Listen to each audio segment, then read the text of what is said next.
말씀입니다.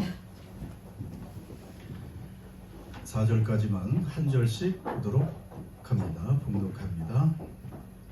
내가 보매 어린 양이 7인 중에 하나를 떼시는데 그때 내가 들으니 내 생물 중에 하나가 우레소리같이 말하되 오라 하기로 내가 보니 10마리 있는데 그 탐자가 활을 가졌고 열과를 받아 나아가서 이기고 또 이기려고 하더라. 둘째 인을 떼실 때 내가 들으니 둘째 생물이 말하되 오라 하니 바로 붉은 말이 나오더라. 허락을 받았어 땅에서 화평을 제하여 버리며 서로 죽이게 하고 또 큰 칼을 받았더라. 아멘.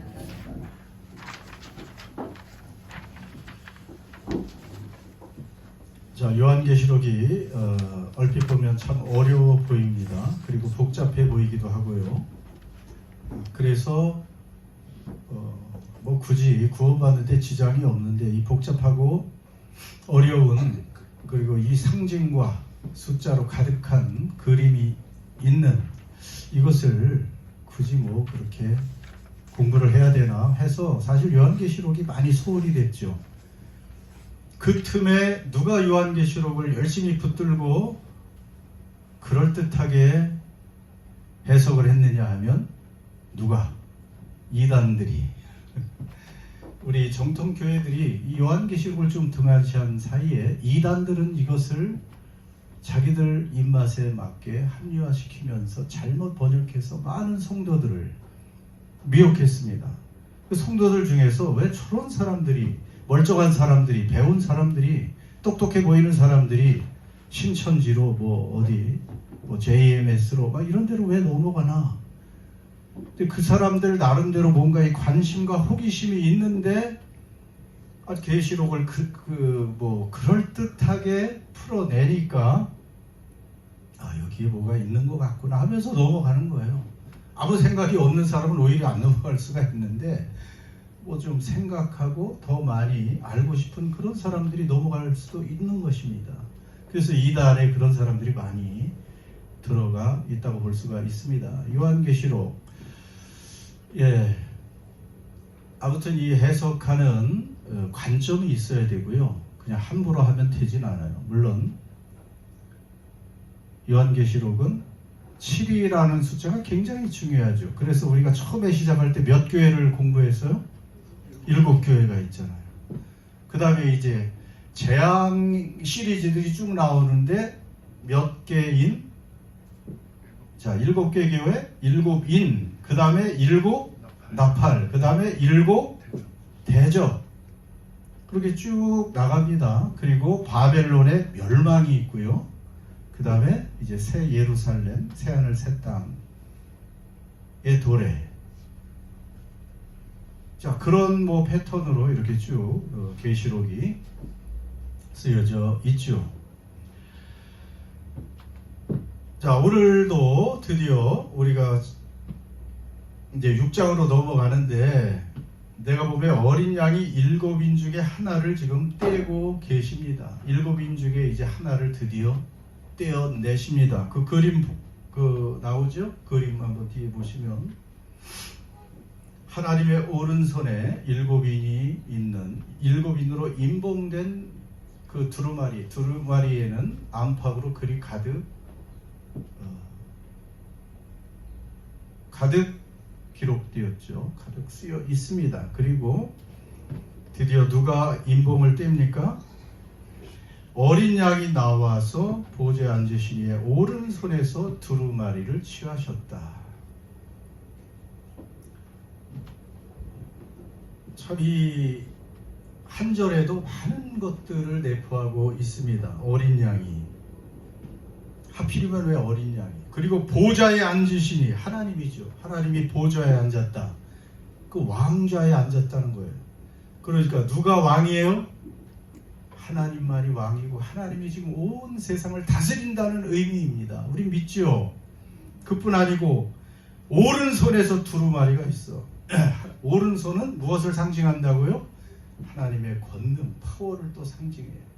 아무나 거기서 그 두루마리를 받아서 그 두루마리의 인을 뗄 수가 없다는 그런 말이죠. 그런데 어린 양이 책을 받으십니다. 그 5장 7절하고 연결이 되는 거예요. 우리가 6장을 보지만 5장 7절 같이 봅시다. 시작. 그 어린 양이 나와서 보좌에 앉으시니 오른손에서 두루마리를 취하시고, 두루마리에는 7인으로 지금 봉해져 있죠. 그것을 이제 받아서 하나씩 떼에 나가시는 그런 이제 과정을 계속 6장부터 기록하고 있습니다. 여러분, 그러면 언제 인이 떼어질까? 시기적으로 볼 때 6,000년 전? 아니면 10,000년 전? 2,000년 전? 아니면 예수님이 오시기 재림하기 직전 몇 년 전에 인이 떼어지는 걸까? 자, 이 예수님의 그 하나님의 손에 있는 그 두루마리, 그것은 마지막 때까지 봉해졌다 그랬잖아요. 다니엘서. 이 성경은 꼭 구약과 짝을 이룹니다. 그냥 무턱대고 툭 그 요한계시록이 튀어나온 게 아니고 구약의 창세기부터 그 예언서까지 쭉 거기에 이런 그림들이, 이러한 내용들이, 이런 예언들이 다 숨어 있어요. 그것이 나오는 겁니다. 사도 요한이 성령을 통해서 그 모든 것들을 다 꿰뚫고 얘기하는 거예요. 특히 다니엘서에서 이런 예언이 있었다고 우리가 얘기했죠. 마지막 때까지 이 다니엘이 본 것이 임봉이 돼요. 봉해졌습니다. 아무도 열어볼 수가 없어요. 그런데 언제 그 인봉이 열린다고 예언되어 있습니까? 언제? 종말의 때, 마지막 때, 그때는 이제 열 수 있다는 거예요. 종말의 때.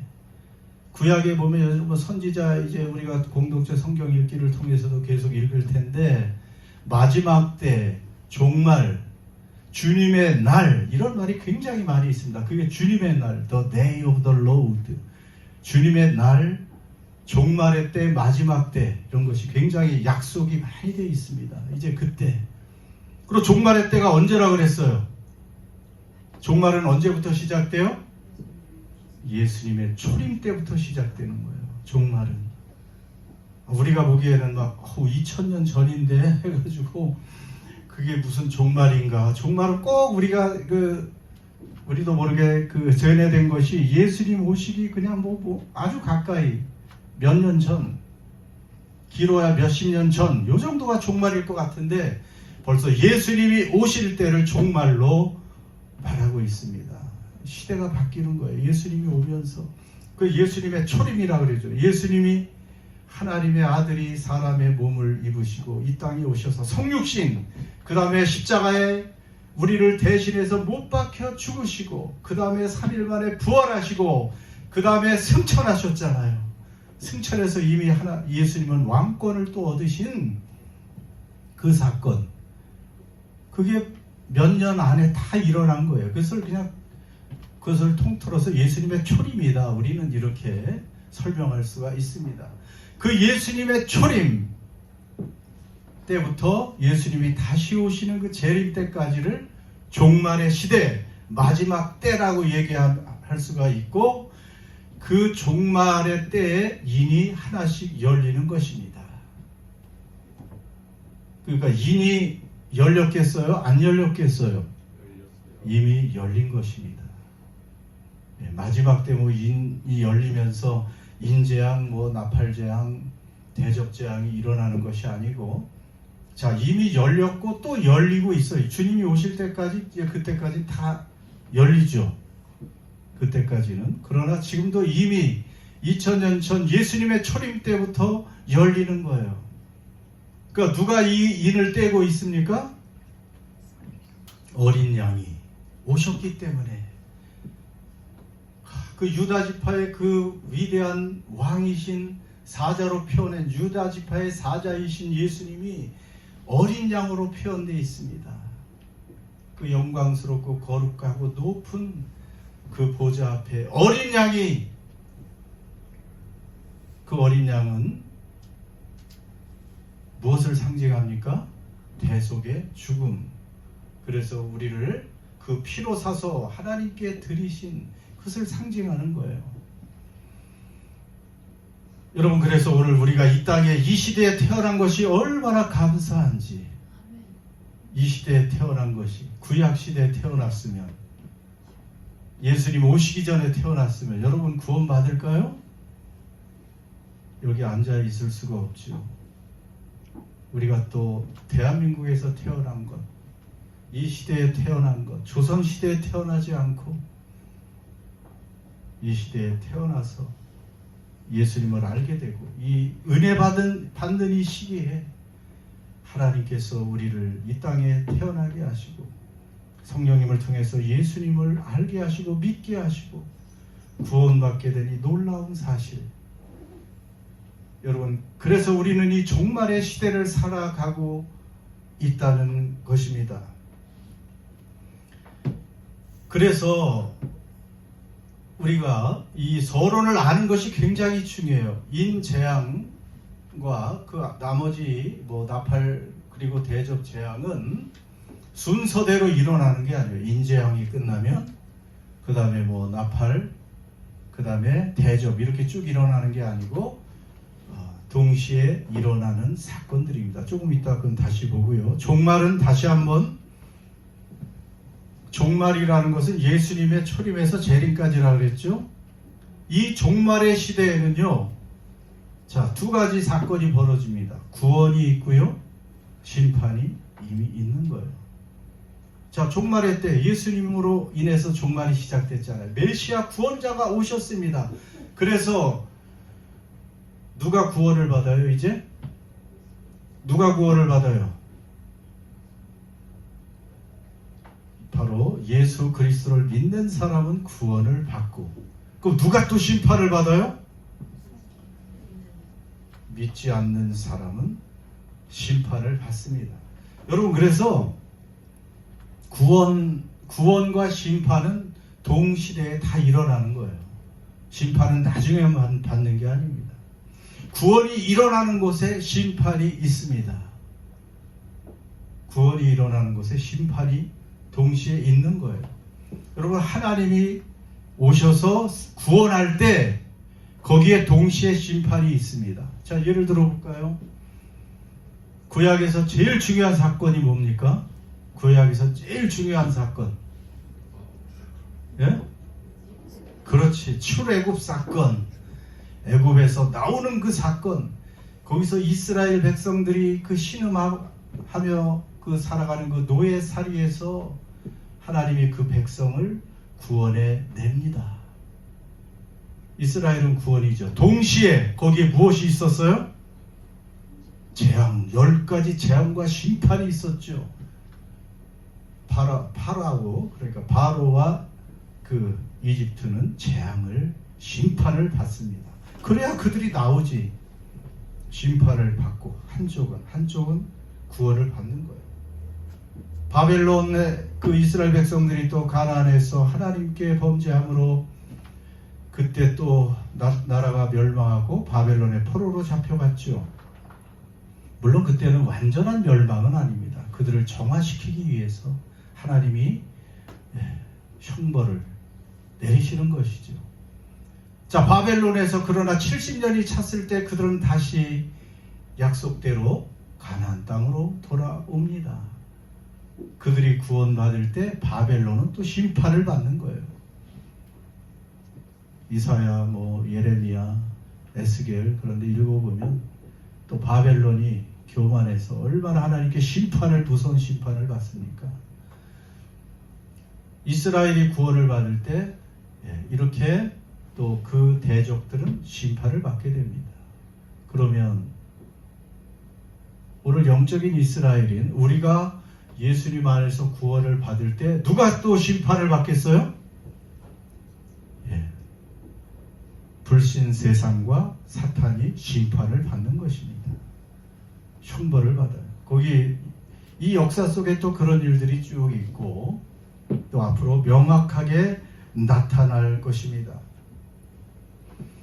그래서 초림에서 재림까지 우리 예수 그리스도를 믿는 사람은 구원을 받고 불신 세상과 사탄은 재앙과 심판을 받게 된다는 것을 알려주고 있습니다.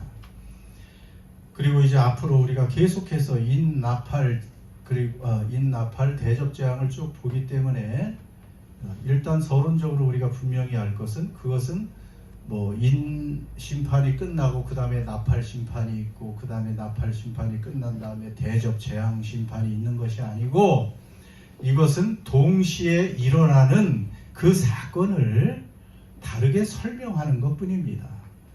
그 그림 한번 예를 들어보세요. 요한계시록 심판 도표.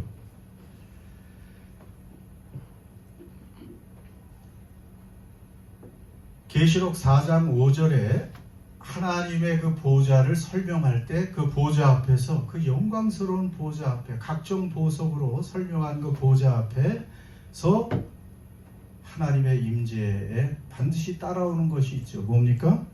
번개. 그리고 큰 음성들이에요. 사실은 소리라고 번역을 했지만 음성들, 그 다음에 천둥 이런 것이 있습니다. 자, 그런데 이제 일곱인 심판이 쭉 진행되고 마지막 일곱째 인 심판 때 일곱째 인이 열리면 거기에 또 어떤 재앙이 나타나냐 하면 번개, 음성들, 천둥, 그 다음에 지진 뭐 하나 거기 더 이렇게 추가되죠. 그 다음에 일곱째 인 다음에 나팔 심판, 일곱째 나팔 심판 때는 똑같이 번개, 음성들, 천둥, 지진, 뭐 큰 우박 이렇게 또 표현되고 마지막 일곱째 대접 심판, 일곱째 대접이 열리면서 번개, 음성들, 천둥, 또 큰 지진, 다 비슷하잖아요. 결국은 이 패턴은 같습니다.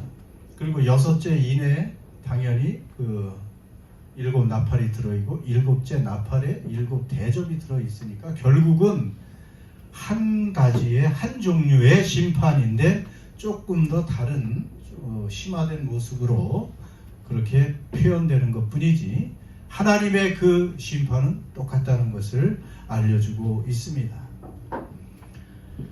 여러분 드디어 이 어린 양께서 난 이 어린 양을 이 그림으로 아까 이렇게 표현했지만은 이 위대한 왕의 왕 예수께서 어린 양으로 이렇게 뿔이 몇 개라 그랬어요? 뿔이 7개. 또 눈은 몇 개? 눈이 7개. 좀 특이하게 이제 앞으로 계속 뭐 말하겠지만 뿔은 권세를 상징합니다. 권세, 능력, 힘, 권세를 상징해요. 나중에 보면 사탄도 용도, 짐승도 뿔을 가지고 있어요. 그 뿔은 영원한 뿔은 아니지만 그 이제 권세가 있다는 거예요. 세상에서 어느 정도. 예수님은 몇 개의 뿔? 7개. 완전한 수. 예수님은 완전한 권세를 가지고 계신 분이라는 거라. 7개의 눈, 세상을 통찰하는 성령님과 함께 계신 예수님. 자, 이제 이분이 인을 떼는데 서론이 길었는데 본론도 길지 않습니다. 예. 이거 뭐 크게 설명할 게 없어요. 자, 1절 어린 양이 7인 중에 하나를 떼시는데 그때 내가 들으니 내 생물 중에 하나가 내 생물은 어디에 있었어요?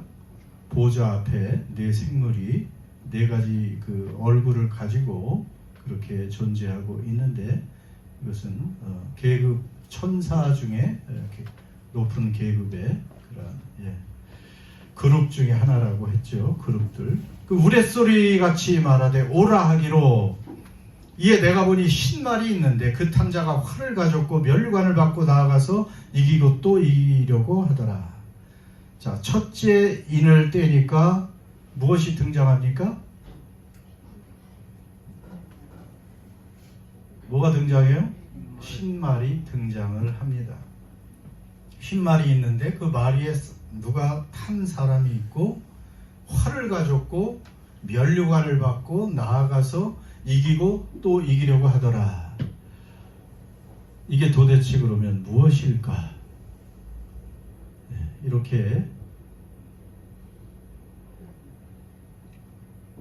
명확하게 이 흰말은 뭐라고 성경에서 번역을 안 하니까 또 사람들이 온갖 이제 연구를 하고 머리를 싸매고 드디어 이것이 뭔가 뭐 기도도 하겠죠. 그리고 물어봅니다. 근데 크게 두 가지로 사실은 해석을 하는데 완전히 상반된 해석이에요. 흰말을 여기서 이기고 또 이긴다, 뭐 또 뭐 면류관을 쓰고 있다, 활을 가지고 있다, 그리고 이기고 또 이긴다 하니까 누구를 묘사한다고 많은 사람들이 생각할까요? 예수님이라고 생각을 하는 사람들이 있어요. 그렇게 또 많은 교회 다니는 또 정통교단에서도 이렇게 생각하는 주장하는 사람들도 있습니다. 요한계시록 19장에 가면은 예수님께서 백마를 타시고 비슷한 장면이 나오거든요. 그리고 검을 가지고 이 악한 사탄의 세력과 마지막 싸움에서 승리하시거든. 그러니까 백마를 타고 승리하시는 예수님의 그것과 이게 오버랩되면서 여기도 이 백마가 예수님이 아닐까 이렇게 오해를 할 수 있다는 것입니다. 그런데 그것은 예수님께서 뭐 정복하고 십자가와 부활로 승리하고 복음이 계속 전파되는 그럴듯하게 설명을 하면서 예수님이라고 말하지만 사실은 쭉 그 모든 일을 열 때 재앙이 나타나고 심판이 나타나는 것입니다. 그렇기 때문에 정확히 보면 백마 타고 오시는 예수님은 19장에 있는 것이고요. 여기에 6장 여기 1절에 그 2절에 보면 면류관을 가지고 있다. 이 면류관은 헬라어로 스테파노스, 스테판 뭐 그런 의미들이 많이 있잖아요. 스테파노스인데 그것은 전쟁이나 운동 경기에 이긴 그런 면류관이고 19장에 예수님이 쓰신 면류관은 디아데마타라고 하는 그런 말인데 이것은 왕권을 가진 자가 쓴 왕관을 얘기하는 거예요. 그러니까 이런 세상이 시드는 면류관과는 다른 것이고요. 또 여기 백마 탄 사람은 활을 가지고 있죠. 활은 성도들을 박해하는 그러한 도구, 무기의 상징입니다. 그런데 요한계시록 19장 예수님의 그 백마 타신 예수님은 검을 가지고 계십니다. 사실 검을 가지고 또 입에서 검이 나오고 그것은 대적을 이기시는 그 예수님의 모습을 알려주고 있죠. 그리고 전체 문맥상 이 흰 말은 그래서 예수님 같은 그런 거짓, 가짜 메시아, 가짜인 그런 모조품을 얘기하는 것입니다.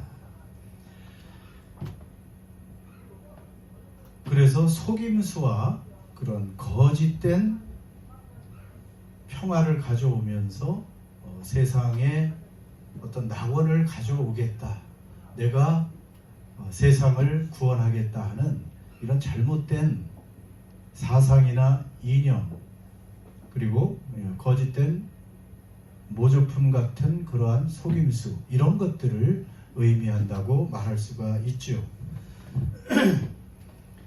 그래서 요 첫 번째 인의 신말 여러분 이것은 이런 잘못된 사상이나 이념 인간들에게 인류에게 거짓된 평화와 그리고 번영과 또는 행복과 낙원을 약속하는 그러한 세력이라고 볼 수가 있습니다. 여러분 인류 역사상 이런 가장 큰 것을 보면 일단은 몇 가지 이념과 사상 체계를 말할 수가 있는데, 예를 들어서 공산주의 같은 그런 것이 첫 번째로 우리가 예를 들을 수 있죠.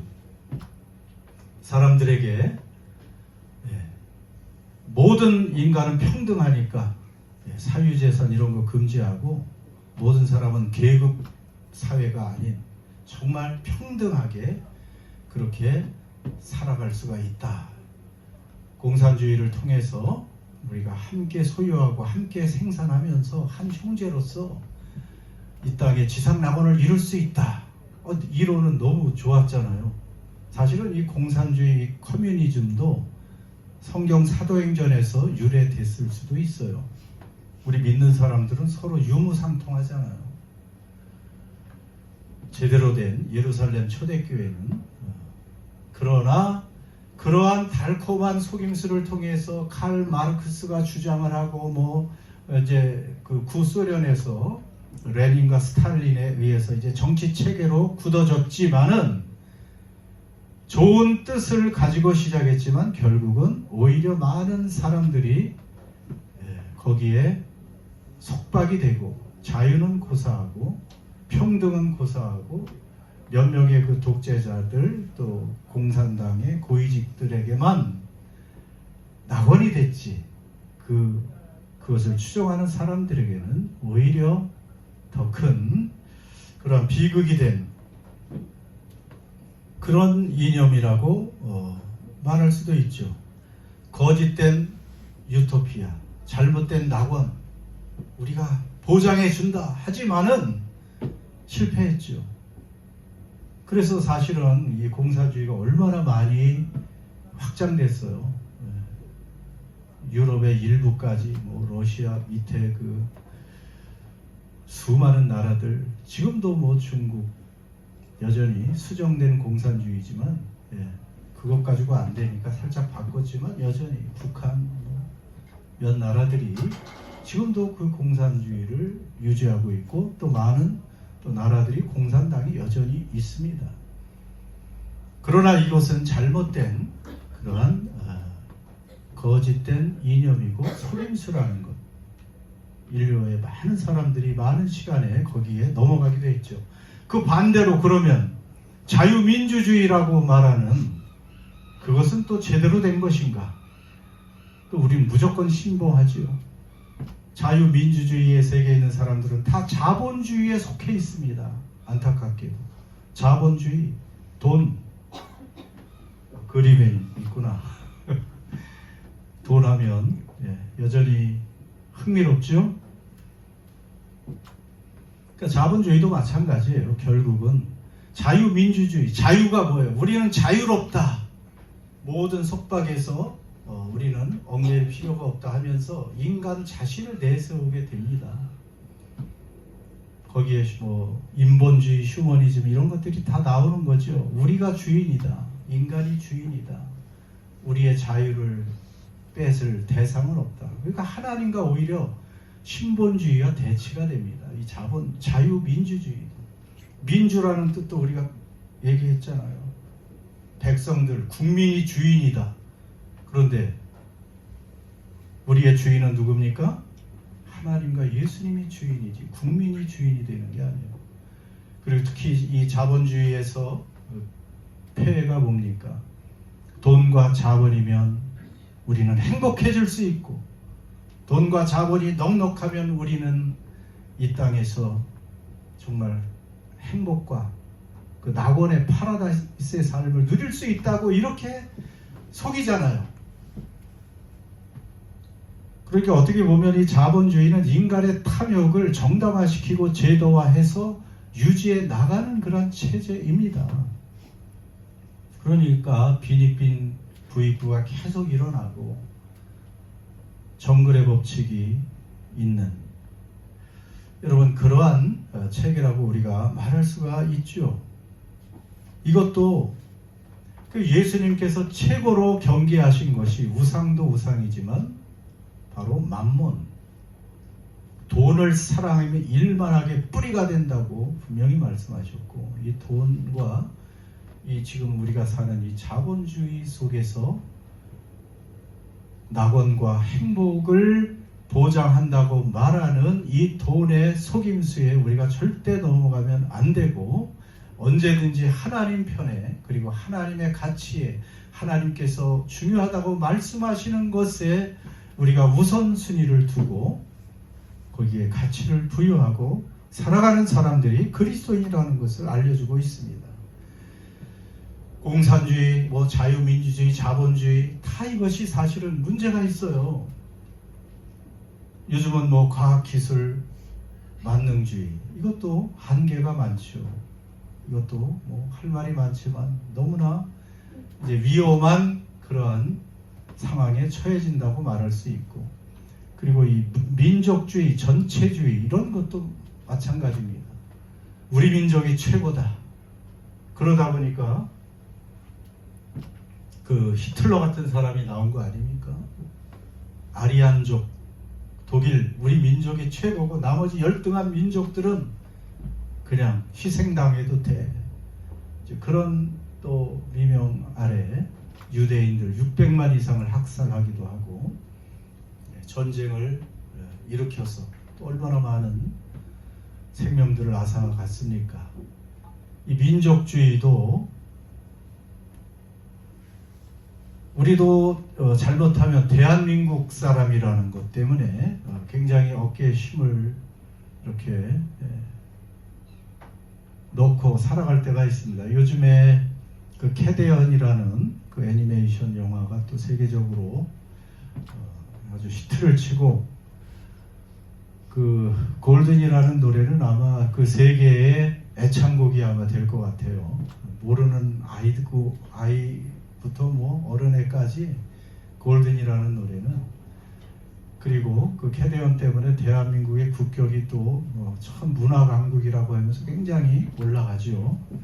그걸 국뽕이라고 하는데, 그런 것도 잘못된 것이죠. 우리 민족이 최고야, 우리 문화가 최고야, 우리 것이 그냥 최고야 하다가 여러분 하나님 나라와는 관계가 먼 것들이 너무나 많이 있죠.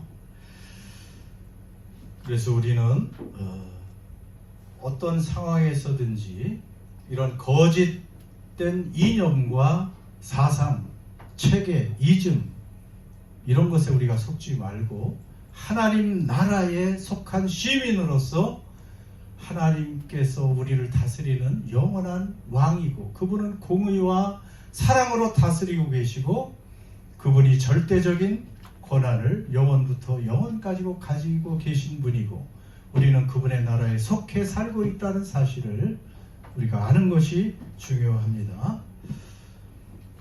그리고 그렇기 때문에 흰말이 나오고요. 그 다음에 붉은 말이 또 나오잖아요. 또 마을 그림 보면 붉은 말이 나오고, 그 다음에 청황색 말이 나오고 잿빛 말이 나오고 이런 말들이 나오는데, 이것들이 다 상징하는 것이 있는데, 이 두 번째 말까지만 오늘 봅니다. 자, 3절 같이 읽습니다. 둘째 인을 떼실 때에 내가 들으니 둘째 생물이 말하되 오라 하니 이에 다른 붉은 말이 나오더라. 그 탐자가 허락을 받아 땅에서 화평을 제하여 버리고 서로 죽이게 하고 또 큰 칼을 받았더라. 자, 그러니까 이 둘째 인을 떼니까 붉은 말이 나왔습니다. 불다, 우리가 아는 것처럼 피와 사륙, 전쟁을 의미하는 것입니다.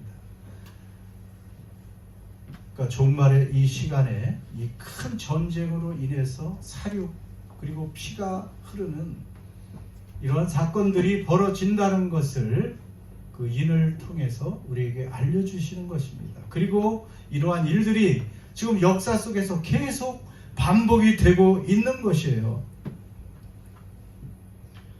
여러분, 고대 중세 전쟁은 차치하고 1, 2차 세계대전 때 얼마나 많은 사람이 죽었는지 아십니까? 1차 대전 1914년에서 1915년까지 18년까지 일어났던 14년에서 18년이죠. 1차 세계대전에 군인과 민간인 포함해서 1,500만에서 2천만 명이 죽었어요. 이것도 뭐 통계가 제대로 안 나서 그렇지 더 많이 죽었을 수 있어요. 1,500만에서 2천만. 2차 세계대전 때 또 그럼 1939년에 45년 얼마나 그 전쟁으로 죽었느냐. 7천만에서 8,500만 명이 목숨을 잃었습니다.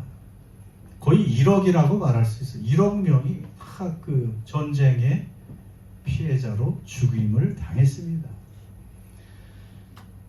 그 2차 전쟁이 아무튼 인류 역사상 최악의 전쟁이라고 말할 수 있죠. 또 그런 전쟁이 일어날 수도 있습니다. 한 번 더. 그걸 모르는 거예요. 계속해서 이런 심판들이 지금 종말에 일어나고 있는 것이죠. 대한민국 사람은 6.25 한국전쟁을 우리가 보죠. 네, 여기 10살짜리 정도의 여자아이가 그 동생, 어린 동생을 안고 있네요. 지금 10살 정도 됐으면 뭐 김삼례 원사님, 김현옥 권사님 아마 저때 네? 6살? 더 됐을 것 같은데 1950년이니까 그럼 김삼례 권사님으로 하죠. 예, 부모님이 다 돌아가신 거예요. 폭격에 맞고 전쟁에 끌려가서 남자들은 다 전쟁에서 죽고 산에 가서 숨었어요. 예, 그래서 살아나셨죠. 그때 우리 남북한에서 죽은 인원이 거의 250만에서 300만 죽은 사람만 그래요. 그러니까 부상당한 뭐 이런 사상자까지 말하면 거의 뭐 5,600만 이상이 사상자가 됐고 중국군이 또 들어왔잖아요. 중국 그 군인까지 그 사망자 하면 여기 더 올라갑니다. 정말 끔찍한 이산 가족만 1,000만 이상이 그때 나왔다 그랬잖아요. 1,000만 이상의 이산 가족이 생긴 이런 비극.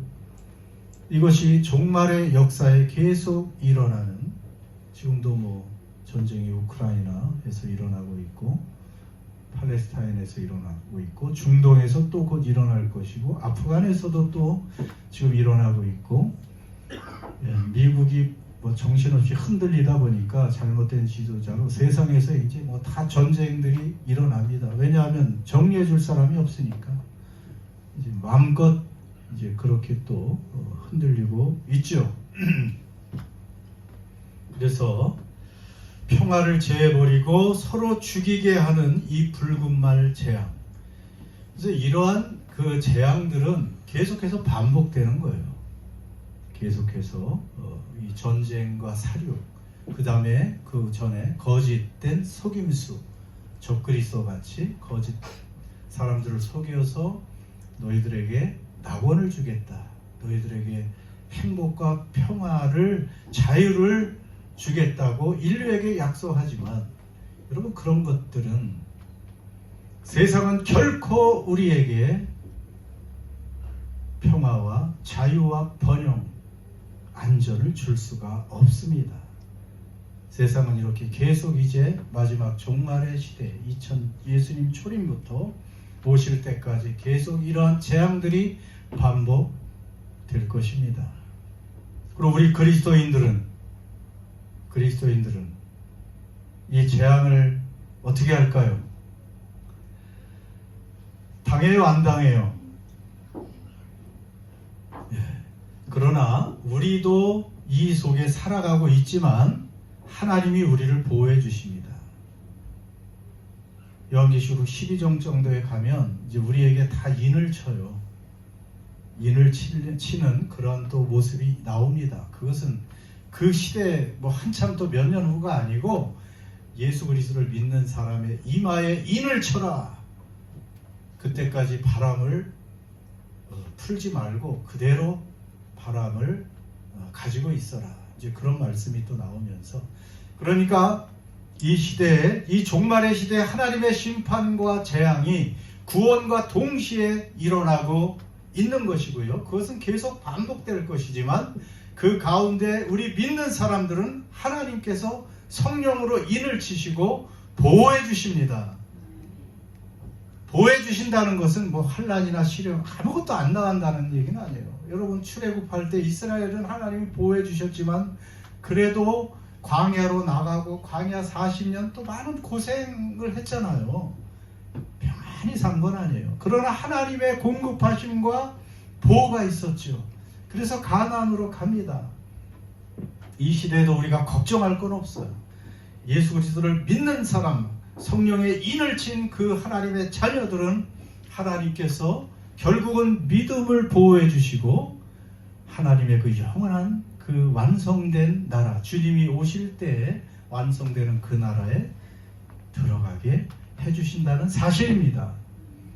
여러분 그것을 믿으시고 이 땅에서 이미 예수님은 부활하고 승천하셔서 다스리고 계십니다. 우리도 왕노릇한다고 했어요. 우리의 신분도 마찬가지입니다. 우리는 왕족 제사장이라고 분명히 주님 말씀하셨고 뭐 하나님의 자녀라고 표현할 수도 있지만 왕같은 제사장이고요. 우리도 하나님이 면류관을 씌워주셔서 주님과 다스릴 수 있는 그러한 당당한 하나님의 존재, 자녀고 하나님의 나라의 시민이라는 것을 기억하시고 하나님의 통치를 누리며 오늘도 내일도 주님이 부르실 때까지 살아갈 수 있는 저 여러분 되시기를 축원합니다.